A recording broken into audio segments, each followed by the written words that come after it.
A competency check may let students skip content based on their knowledge. To add a competency check to a module, while a module is selected, switch to the Edit Contents tab. Now you basically have two options to create a competency check.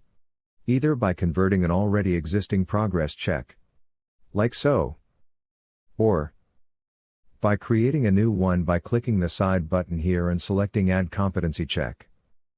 Like creating a progress check, you can either add questions one by one or import a questions file from your computer.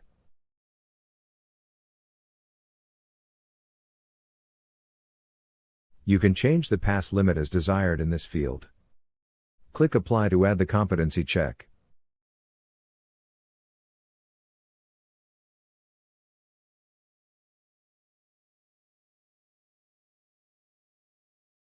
Every content that comes after the competency check will be only mandatory for students who do not pass the check. Oh, and click the Save button to store all changes made.